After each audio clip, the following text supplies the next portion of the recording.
30 ဘုံအကြောင်းနဲ့ပတ်သက်ပြီးတော့သိစရာအချက်လက်များရှိတတ္တဝါတို့ရဲ့30 ဘုံတတ္တဝါတွေမျိုးစုံရှိတဲ့30 ဘုံအကြောင်းဘုရားမြတ်စွာဟောကြားတော်မူခဲ့တဲ့ထူးထူးကျမ်းဂန်တွေမှာပါရှိအဘိဓမ္မာမှာတင်ပါရှိတာမဟုတ်ဘူး30 ဘုံကမူလပရိယာယသုတ်မှာလည်းပဲဘုံတွေအကြောင်းပါတာပဲတခြားသုတ်တန်တွေမှာလည်းပဲပါတယ်အဘိဓမ္မာ9 ကျမ်းမှာပါဝင်ဖြစ်တဲ့ဝိပင်္ဂလို့ခေါ်တဲ့ဝိပင်ကျမ်းမှာလည်းပဲဒီဘုံနဲ့သက်တမ်းတွေအကြောင်းရှင်းလင်းဖော်ပြထားတာရှိတယ်သို့တော်လည်းမြန်မာနိုင်ငံမှာတောင်မှအချို့ပုဂ္ဂိုလ်တွေက30 ဘုံဆိုတာကိုညှင်းပယ်ခြင်းရတယ်ပေါ့သူတို့ညှင်းပယ်ခြင်းရဲ့အကြောင်းက30 ဘုံမရှိဘူးဆိုပြီးတော့ညှင်းပယ်ကြတယ်ဘာလို့ညှင်းပယ်တာလဲဆိုမမြင်ရလို့အကြောင်းပြတာမြင်ရတာလူတွေနဲ့တရိစ္ဆာန်ပဲမြင်ရတယ်ကျန်တာတွေကမမြင်ရလို့မရှိစတာဆိုရင်မမြင်ရတာတွေအများကြီးပဲဟုတ်ကဲ့လားမမြင်ရဘဲနဲ့ရှိနေတဲ့ဟာအတန်ဆိုတာမြင်ရရဲ့လားမြင်ရပါဘူးအနတ်ငါရောမြင်ရရဲ့လားမြင်ရပါဘူးအရသာရောမြင်ရပါဘူးမြင်ရဘူးမမြင်ရပေမဲ့လို့အရှိတဲ့ထည့်ရတာတွေအများကြီးပဲလောကကြီးမှာအဲ့ဒါကိုမြန်မာနိုင်ငံမှာပဲအရင်တော့ကဘုန်းကြီးတို့ငယ်ငယ်တော့တွေ့တယ်30 ဘုံဝါဒဗုဒ္ဓလက်မခံဆိုပြီးတော့အမှန်ကတော့ဘုရားလက်မခံတာမဟုတ်ပါဘူးသူလက်မခံတာတကယ်တော့ရေးနေတာ30 ဘုံဝါဒငါလက်မခံဆိုရင်တော့ကောင်းတာပေါ့နော်ဘုရားနာမည်ကိုအလွဲသုံးစားလုပ်တယ်လို့ဒီလိုပြောရမှာပါအေးတော်တော်များများတခြားနိုင်ငံတွေမှာလည်းပဲဗုဒ္ဓဇင်းဆိုပြီးတော့ဘုရားဝါဒဆိုပြီးခေါင်းစဉ်တက်ပြီးဟောတော့ရေးလိုက်တဲ့အခါကျတော့သူတို့အယူဆတွေကြီးပဲရေးနေကြတယ်အဲ့ဒါမျိုးတွေတော်တော်များများတွေ့တယ်တတိထားเสียကောင်းတာပေါ့ရိုးသားဖြောင့်မတ်ဖို့လိုအပ်တယ်ကိုမကြိုက်တာနဲ့မရှိဘူးလို့ပြောလို့မရဘူးလေကိုမမြင်ရလို့ပြောစကားဆိုလို့ရှိရင်လည်း2500နှစ်ပေါင်း2500ကျော်ကပွင့်ခဲ့တဲ့ဘုရားလည်းကိုမမြင်ရတာမှမဟုတ်ပဲဟုတ်မမြင်ရလို့လက်မခံဘူးဆိုရင်လက်မခံရမှာအကြောင်းကြီးအများကြီးပဲကိုယ်ပိုက်တဲ့နေတော့ကိုယ်အဖေလည်းကိုမြင်ခဲ့တာမှမဟုတ်ဘဲနဲ့အပြင်မဲ့ရောက်မှဘေးကလူတွေကပြောလို့အဖေလို့ပြောလို့အဖေလက်ခံနေကြရတာဟုတ်တယ်မလားမှန်ပါဗျာအေး30 ဘုံဝါဒဗုဒ္ဓလက်မခံဆိုပြီးရင်တော့စာအုပ်တို့မြန်မာပြည်မှာထွက်ဖူးတယ်တကယ်ကတော့သူလက်မခံတာပါစာပေကျမ်းကမှလိုက်ပြီးတော့ကြည့်မယ်ဆိုရင်ထေရဝါဒပိဋကသံဃာနာ6 တန်ကအတိမတ်ပြုပြီးတော့လက်ခံထားတဲ့ကျမ်းဂန်တွေထဲမှာ30 ဘုံဆိုတာအတိအလင်းပါရှိပြီးသားဖြစ်တယ်ထူထူဘုံတွေရဲ့အကြောင်းကိုရေးသားထားတာအကြောင်းအားလျော်စွာပေါ့နော်အေးတချို့ကလည်းပဲဘုံတွေအကြောင်းရတာလူတွေကိုဘုံကန်းနဲ့မြောက်တယ်လို့ဒီလိုထင်ကြသေးတယ်ဘုံဆိုတာသူ့ဟာသူရှိတာမြောက်เสียအကြောင်းလည်းမဟုတ်ပါဘူးနော်ဘုံဆိုတာတတ္တဝါတို့ရဲ့ဖြစ်ရဌာနကိုပြောတာလေလူတိုင်းဟာဒီဘူမိဆိုတဲ့ပါဠိစကားလုံးကနေပြီးတော့လာတော့လူတ attva တွေရဲ့ဖြစ်ရနေရာကိုလူဘုံလို့ဒီလိုခေါ်တာလူတ attva တွေနဲ့မတူညီတဲ့အခြားတ attva တွေမြောင်များစွာရှိတယ်ဆိုတာဒါမမြင်ရပေမဲ့လို့ရှိနိုင်တယ်ဆိုတာအများကြီးပဲလက်ခံတာအဲ့တော့တ attva တွေရှိတယ်ဆိုတာစိတ်ကူးရင်ပြီးတော့ပြောတာတော့မဟုတ်ဘူးထိုတ attva တွေကဘာကံကြောင့်အဲ့ဒီဘုံရောက်တယ်ထိုဘုံရဲ့ပရိသေစိတ်ကဘာတွေလဲထိုဘုံမှာဘာတွေဖြစ်တယ်လဲဆိုတာတိတိလင်းလင်းဟောထားတာဆိုပါစို့စိတ်ကူးပြီးတော့ဘယ်ဘုံရှိတယ်လို့ပြောတာလည်းမဟုတ်ပဲအဲ့ဒီဘုံမှာတ attva တွေဘာကြောင့်ဖြစ်တယ်ဆိုတာကိုအတိအကျအကြောင်းနဲ့အကျိုးနဲ့သေသေးချာချာဟောထားတာဖြစ်သည့်အတွက်ကြောင့်တာမန်မှန်တန်ရမ်းပြီးတော့ပြောတာမျိုးမဟုတ်ဘူးမြတ်စွာဘုရားသခင်ကိုရောမြတ်ကဟောတယ်ယတိဝသမ္မညတံသမ္မဝိဒိတံငါကိုယ်တိုင်သိတာတဲ့ငါကိုယ်တိုင်သိပြီးတာကိုဟောတာသူများစီကကြားပြီးဟောတာမဟုတ်ဘူးတဲ့ဟော30 ဘုံနဲ့ပတ်သက်လာလို့ရှိရင်ဘုံနေနဲ့ပတ်သက်ပြီးမြတ်စွာဘုရားငါကိုယ်တိုင်သိလို့ငါကိုယ်တိုင်မြင်လို့ဟောတာလို့ဆိုဒါဖြင့်ဘုရားကဘာဖြစ်လို့သိတာတော့ဘာနဲ့သိတာတော့လို့မေးလိုက်လို့ရှိရင်မြတ်စွာဘုရားမှာဒိဗ္ဗစက္ခုဆိုတဲ့ အမတန်အစွမ်းထက်တဲ့မနေ့တုန်းကပြောထားတဲ့စိတ်ကိုအာယုန်နဲ့လေ့ကျင့်လိုက်သည့်အတွက်ကြောင့်ထူးခြားတဲ့အမြင်တစ်မျိုးကိုရရှိထားတယ်။တမာတိစွမ်းအားနဲ့ကြည့်အဲ့ဒီဒိဗ္ဗစက္ခုဆိုတဲ့အဘိညာဉ်ဉာဏ်ရလိုက်တာနဲ့တပြိုင်နက်ထိုဒိဗ္ဗစက္ခုဉာဏ်ရဲ့အပွားဖြစ်တဲ့ယထာကမ္မုပကဉာဏ်ဘယ်ကံလုပ်ရင်ဘယ်အလုပ်လုပ်လို့ရှိရင်ဘယ်ကိုဖြစ်မယ်ဆိုတာကိုမြတ်စွာဘုရားသခင်ကိုယ်တော်မြတ်ကကြည့်လို့မြင်နေတယ်ပေါ့အကြောင်းတရားတွေကိုကြည့်ပြီးတော့မြင်တာဒီကနေ့ခေတ်လည်းပဲကြည့်လိုက်ရင်လူတိုင်းဟာတူညီတဲ့အနေအထားမရှိဘူးအလုတ်ကိုင်းတွေကကွဲပြားခြားနားကြတယ်အလုတ်ကိုင်းလို့ဆိုတဲ့နေရာမှာအသက်မွေးဝမ်းကြောင်းလှုပ်တာကိုပြောတာမဟုတ်ဘူးလူတွေရဲ့လုတ်ကိုင်းမှုစိတ်တွေစိတ်ထားတွေကကွဲပြားခြားနားမှုရှိတယ်တဲ့ဘယ်လိုကွဲပြားခြားနားမှုရှိတာတော့ဆိုရင်တချို့ကလိမ့်တယ်တချို့ကမလိမ့်ဘူးမတူညီတဲ့အလုပ်ဟုတ်ကဲ့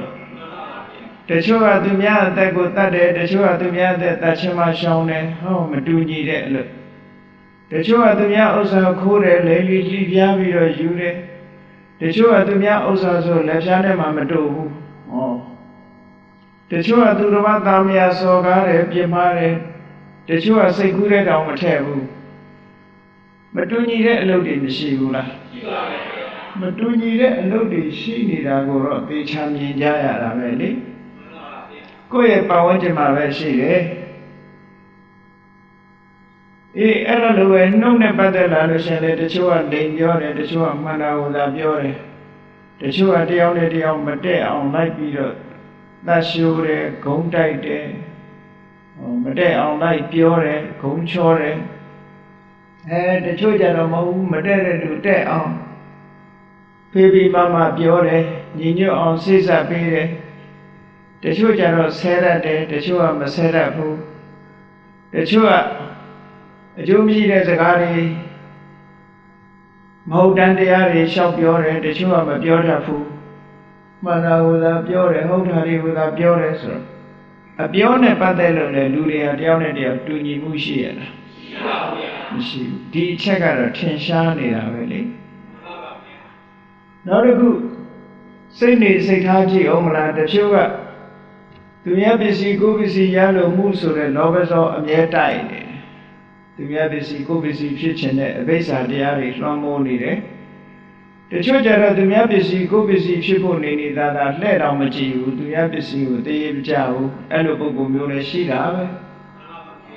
အေးတချို့ပုဂ္ဂိုလ်ကြတော့ကိုယ့်ရဲ့ပါဝန်းကျင်ပုဂ္ဂိုလ်တွေပျက်စီးသွားတာကိုမြင်နေတဲ့ပုဂ္ဂိုလ်တွေရှိတယ်လို့ကြီးပွားချမ်းသာတာကိုမြင်နေတဲ့ပုဂ္ဂိုလ်တွေလည်းရှိတာပဲ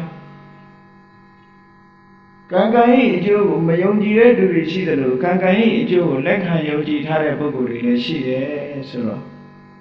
လူတွေကျင့်သုံးလိုက်နာနေတဲ့သူစရိုက်ဆိုတာတွေကိုကြည့်လိုက်မယ်ဆိုလို့ရှိရင်ပြည့်ပြည့်နေရာကိုမကြည့်နဲ့ကိုယ့်ရဲ့ပတ်ဝန်းကျင်ကိုလူတွေအတိုင်းဝိုင်းတိုင်းမှာကြည့်လိုက်လို့ရှိရင်အခုလိုနှမျိုးနှစားကွဲပြားခြားနားနေတာမတွေ့ရဘူးလားအေးဒီပုဂ္ဂိုလ်တွေဟာသေသည်နောက်အခြားမဲ့မှာတူညီတဲ့ဘဝရောက်နိုင်ပါမလားအဲ့ဒါကိုထောက်ထားလို့ရှိရင်သူတို့ကံနဲ့သူတို့ယထာကမ္မံကတော်ကံအားလျော်စွာဖြစ်ရမယ်ဆိုတဲ့နေရာမျိုးတော့ရှိကိုရှိရမှာပေါ့အဲ့တော့ဘုံဆိုတာဟာကံတရားရဲ့အကျိုးပေးရဌာနတွေပဲကံတရားအကျိုးပေးတယ်လို့ကံတရားကမျိုးစုံတယ်လို့တတ္တဝါတွေကလည်းမျိုးစုံတယ်ထိုမျိုးစုံတဲ့တတ္တဝါတွေရဲ့တရားဌာနဆိုတဲ့ဘုံတွေကလည်းမျိုးစုံတယ်ဒီဘုံနဲ့ဆိုတာမဖြစ်နိုင်ဘူးတဲ့ဘာဖြစ်လို့လဲဆိုမတူညီတဲ့လောက်ရတဲ့နဲ့ရှိနေတဲ့ပုဂ္ဂိုလ်တွေရဲ့ဘဝနေကုန်းရောက်ရဘဝ destination ဟာဘယ်နည်းနဲ့မှမတူနိုင်ဘူးမြေထားကြီးရန်ကုန်ကနေစီးသွားတယ်မန္တလေးသွားတယ်မြေထား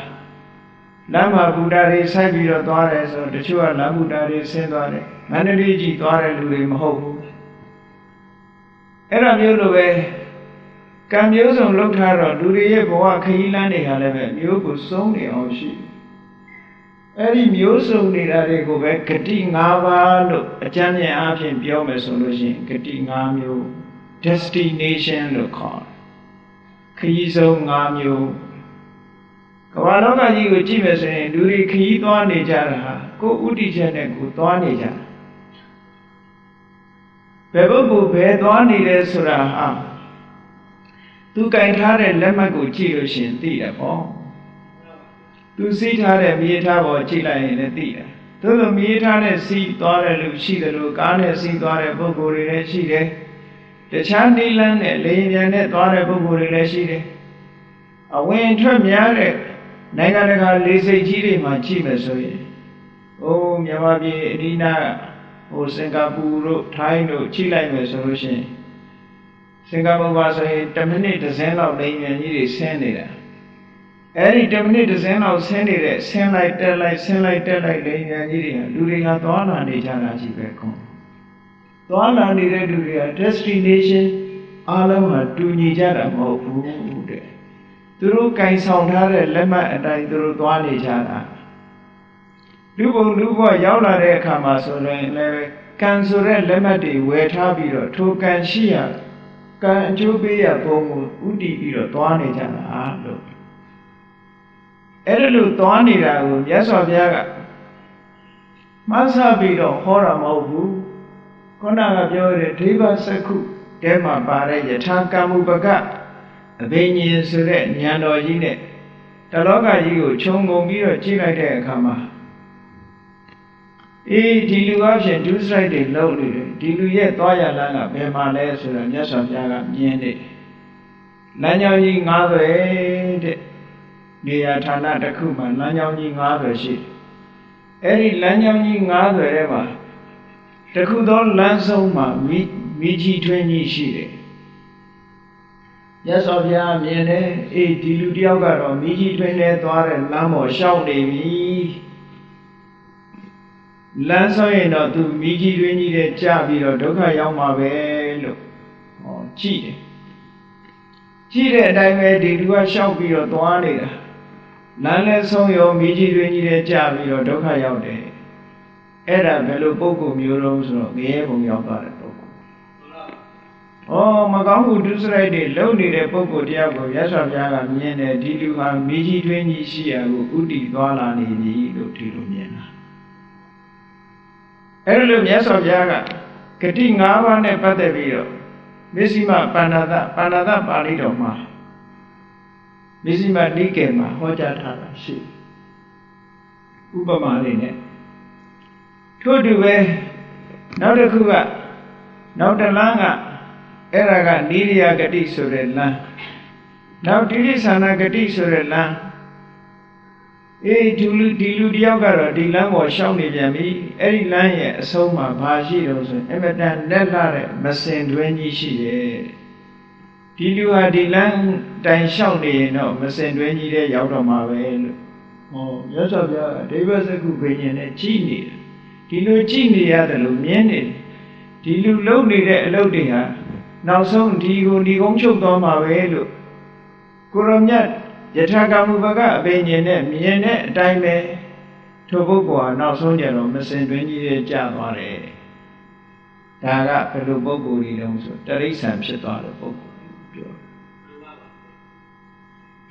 နောက်လမ်းတွေကတော့ပုဂ္ဂိုလ်တရားဟာလမ်းကိုရှောက်နေတယ်သို့တော့သူရှောက်တဲ့လမ်းရဲ့လမ်းဆုံးမှာဘာတွေရှိတုံးဆိုရင်တောခေါင်ခေါင်နဲ့တစ်ပင်ကကျိုးလို့ကျဲတဲ့နဲ့အမတန်ပူပြင်းတဲ့အရေးအာဝါဒခင်းမဲ့တဲ့နေရာကြီးတစ်ခုရှိတယ်ဒီပုဂ္ဂိုလ်ဒီလမ်းလျှောက်ရင်တော့အဲ့ဒီစခန်းရောက်မှာပဲလို့မြင်ရတယ်လို့ပဲမြတ်စွာဘုရားသခင်ကိုရောမြတ်ကသူ့ရဲ့လို့ပုဂ္ဂိုလ်တူတယောက်ရဲ့လောက်ရကိုကြည့်တဲ့အခါကျတော့ထိုပုဂ္ဂိုလ်ဟာအဲ့ဒီလမ်းကြောင်းပေါ်တက်နေလို့ရှိရင်နောက်ဆုံးတစ်နေ့ဟာအမတန်မှပူပြင်းလာတဲ့အရေးနားခိုစရာမရှိအရွက်ကျိုးလို့ကျဲတဲ့နဲ့တစ်ပင်လွင်ဒီကောင်ဘက်ကိုသူရောက်တော့မှာပဲလို့မြင်ရတယ်လို့မြတ်စွာဘုရားသခင်ကိုရောမြတ်ကလည်းအဲ့ဒီတတ္တဝါတွေကိုမြင်လိုက်တဲ့နောက်ဆုံးလည်းဘုရားမြင်တော်မူတဲ့အတိုင်းပဲအဲ့ဒီစခန်းရောက်သွားပြီးတော့ပင်မဆင်းရဲစွာနေထိုင်ရတယ်ဒါကပြိတ္တာဘုံရောက်သွားတဲ့ပုဂ္ဂိုလ်ကိုပြောနောက်လမ်းတွေဆိုပါစို့လူတယောက်ကလမ်းအမြင့်တောင်ထိပ်ကနေကြည့်နေတယ်လူတယောက်ကလမ်းလျှောက်သွားတယ်အဲ့ဒီလမ်းဆုံးမှာ အမတန်မှအရေးအဝါဒကောင်းတဲ့သစ်ပင်ကြီးတွေရှိတယ်ရေကန်ကြီးတွေရှိတယ်အဲ့ဒီအရေးအဝါဒကောင်းတဲ့သစ်တော်ကြီးဥတီထားတဲ့လမ်းကိုရှောက်သွားတဲ့လူတယောက်ကိုကြည့်ပြီးတော့အော်ဒီလူဟာဒီလမ်းဆုံးရင်ဖြင့်ဒီစခန်းရောက်မှာပဲလို့မြင်ရတယ်လို့ပဲတဲ့မြတ်စွာဘုရားကလူတယောက်ရဲ့လောက်ရကိုကြည့်ပြီးအေးဒီလူဟာဒီဘုံဒီဌာနရောက်မှာပဲလို့ယထာကမူပကအဘိညာဉ်နဲ့တတ္တအမြင်တော်မူတယ်အဲ့ဒီမြင်တဲ့အတိုင်းပဲထိုပုဂ္ဂိုလ်ဒီထိုစခန်းရောက်သွားပြီးတော့အမတန်မှအေးမြတဲ့အရေးအောင်မှာအေးချမ်းသာယာစွာနေထိုင်ရတယ်အဲ့ဒါလူဘုံရောက်သွားတဲ့ပုဂ္ဂိုလ်လို့ဒီလိုပြောတာနောက်တစ်ခါလမ်းတစ်သွယ်ကတော့ဘယ်ကိုဥတည်နေတော့ဆိုလို့ရှိရင်အမတန်လှပတဲ့ပြတ်သက်အဆောင်ကြီးအတွင်းထဲမှာပရိဘောဂတွေပြည့်ပြည့်စုံစုံနဲ့လေလုံးမိုးလုံးဆောက်ထားတဲ့လှပတဲ့ပြတ်သက်လမ်းဆောင်ကြီးကိုဥတည်ထားတဲ့လမ်းကြောင်းကြီးရှိလူတယောက်ကအဲ့ဒီလမ်းကြောင်းပေါ်ရှောင်းနေတယ်ရှောင်းနေတာမြင်လို့ရှိရင်ဒီလူဟာဒီစခန်းရောက်မှာပဲလို့သိရတယ်လို့ပဲမြတ်စွာဘုရားသခင်ကိုရောမြတ်ကတတ္တဝါတွေရဲ့လောက်ရကိုကြည့်ပြီးတော့အေးဒီလမ်းပေါ်ရှောင်းနေရင်ဒီစခန်းရောက်မှာပဲလို့ဆုံးဖြတ်ချက်ချတဲ့အတိုင်းသိတော်မူတဲ့အတိုင်းထိုပုဂ္ဂိုလ်ဟာထိုစခန်းရောက်ပြီးတော့နတ်ပြတ်သက်ပေါ်မှာတက်ပြီးတော့အေးချမ်းသာချမ်းချမ်းသာသာနဲ့ဘေးရန်အန္တရာယ်ကင်းရှင်းစွာချမ်းသာဒုက္ခခံစားပြီးတော့နေရတယ်တဲ့အဲ့ဒါကဒေဝဂတိလို့ခေါ်တဲ့နတ်ပြည်ရောက်သွားတဲ့ပုဂ္ဂိုလ်ဟောလို့ဥပမာ၅မျိုးနဲ့မြတ်စွာဘုရားဟောတာ30ဘုံကိုအချင်းချုံပြီးတော့ပြောလိုက်တဲ့အခါကျတော့ဂတိ5မျိုးပဲအစိုးဆုံးကနိရိယဂတိပြီးရင်တိရစ္ဆာနဂတိနောက်ပြီးတော့ပေတဂတိနောက်ပြီးတော့မနုဿဂတိအကောင်းဆုံးကဒေဝဂတိဟောဂတိ5ပါးလို့ခေါ်တာဒါကို destination 5မျိုးအဲ့တော့မြတ်စွာဘုရားကမြင်တာဟာ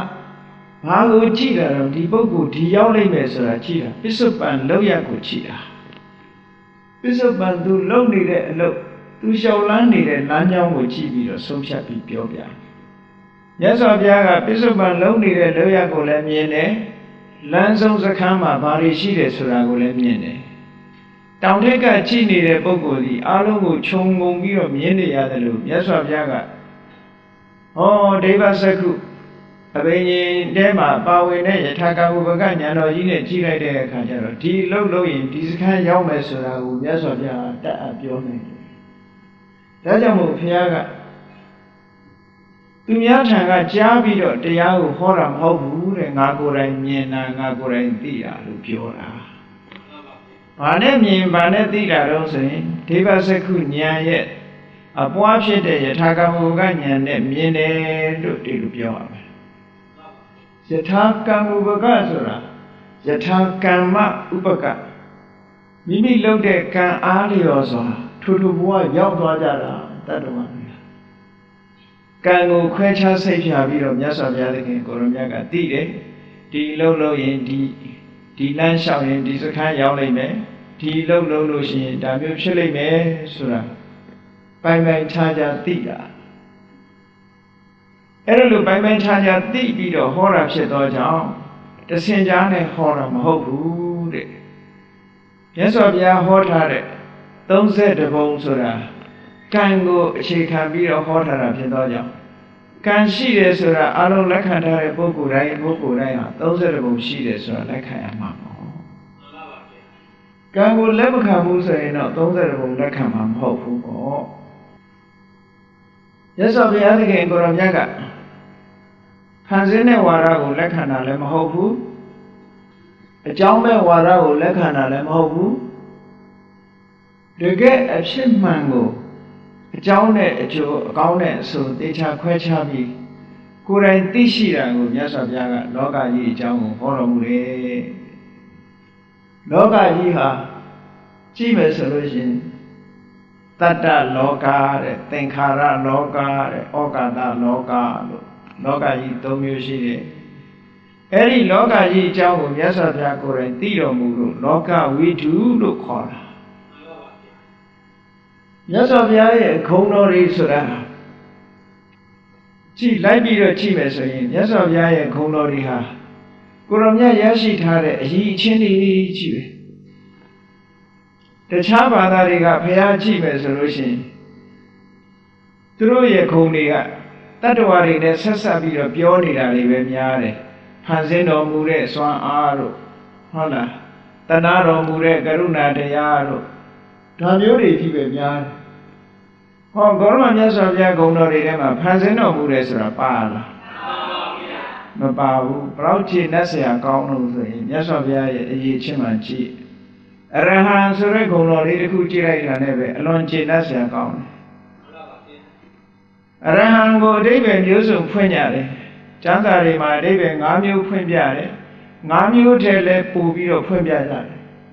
အဲ့ဒီ၅မျိုးထဲကခြေနဲ့ဆရာအကောင်းဆုံးတစ်ခုကြည့်လိုက်လို့ဆိုရင်အရဟစိတ်ကြွယ်ရာဆိုတာမရှိဘူးတဲ့မကောင်းမှုလုပ်တဲ့ပုဂ္ဂိုလ်စိတ်ကြွယ်ရာမရှိဘူးမြတ်စွာဘုရားမှာစိတ်ကြွယ်ရာမရှိဘူးဆိုလိုတာကစိတ်ကြွယ်ရာမရှိဘူးဆိုတာမြတ်စွာဘုရားသည်စိတ်ကြွယ်ရာ၌တော်လဲမကောင်းမှုကိုမလုပ်ဘူးလို့ပြောတယ်ဒီကနေ့ခေတ်လူကြီးလူကောင်းလို့ပြောတဲ့ပုဂ္ဂိုလ်တွေကတဦးတယောက်တည်းဘယ်သူမှမမြင်ဘူးသူတယောက်တည်းနေရင်မကောင်းမှုလုပ်ကောင်းလုပ်မိလိုက်မြတ်စွာဘုရားမှာတော့အဲ့လိုစိတ်ကြွယ်ရာဆိုတာမရှိဘူးတဲ့လူတွေကတယောက်တည်းနေလို့ရှိရင်ဘယ်သူမှမြင်တာမဟုတ်ပဲဆိုပြီးတော့လုပ်လို့ရှိတတ်ကြတယ်လေလူရဲ့သဘာဝအတိုင်းကိုနေခြင်းတို့နေမယ်ကိုပြောခြင်းတို့ပြောမယ်ဆိုရင်ဒါကိုပဲခုံတင်ပြီးတော့လွတ်လပ်မှုလို့သတ်မှတ်ကြလူကြားတဲ့သူကြားတဲ့ကြတော့ဟန်ဆောင်ကြရတာလူသူမရှိဘူးဆိုလို့ရှိရင်ဒါလွတ်လပ်မှုလို့သတ်မှတ်ပြီးတော့လုပ်ချင်ရတော့မယ်ပေါ့မြတ်စွာဘုရားမှာမကောင်းတာလုပ်ဖို့လွတ်လပ်မှုဆိုတဲ့လွတ်လပ်တယ်ဆိုတဲ့နေရာရှိကိုမရှိဒါကြောင့်မြတ်စွာဘုရားကလည်းဟောတယ်နတ္ထိလောကေရဟောနာမပါပကမ္မပကရုပ္ပတောမကောင်းမှုလုပ်တဲ့ပုဂ္ဂိုလ်ဖို့တကယ်စင်စစ်ကတော့စိတ်ကြွယ်ရာဆိုတာမရှိပါဘူးတဲ့ကိုယ်ကစိတ်ကြွယ်ရာရှိတယ်လို့သာထင်နေတာဘာဖြစ်လို့စိတ်ကြွယ်ရာမရှိတော့ဆိုအတ္တတေပုရိသဇာနာကိုသိနေတာပဲစိတ်ကြွယ်ပြုံးသူများမသိပေမဲ့ကိုသိတယ်ကိုသိနေတာကိုကပဲကိုစိတ်ကိုမလုံးစရာလေငါကောင်းတယ်ငါမကောင်းဘူးဘယ်သူအရင်သိကိုသိနေတာဘယ်လိုလုပ် secret လုပ်လို့ရကိုလိမ်လို့မှမရဟုတ်တော့ top secret လို့သာပြောတယ်နော်ကိုကသိနေပြီမသိတဲ့လူရှိမှမရှိပဲနဲ့သိတဲ့လူတွေရှိပဲနောက်ဆုံးဝယ်ကိုနားမှာမမြင်ရတဲ့တ attva တွေကိုကမမြင်လို့မရှိဘူးထင်တာကို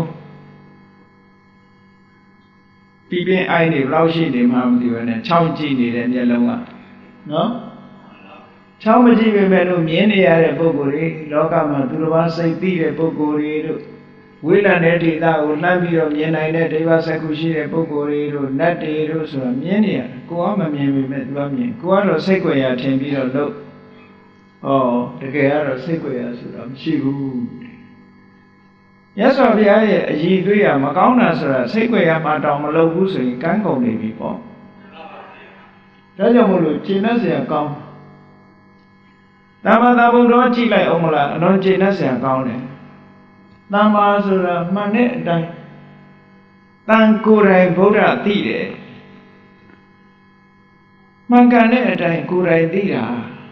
သူများကသင်ပေးလို့သူများစီကတဆင့်သိရတာမျိုးမဟုတ်ဘူးကိုယ်တိုင်သိတာ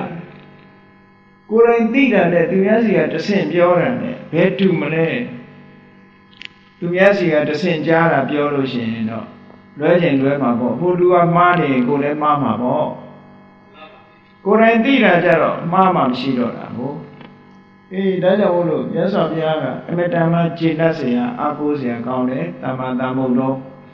ဝိဇ္ဇာစရဏသမ္မာတော်ကြည့်လိုက်အောင်မလား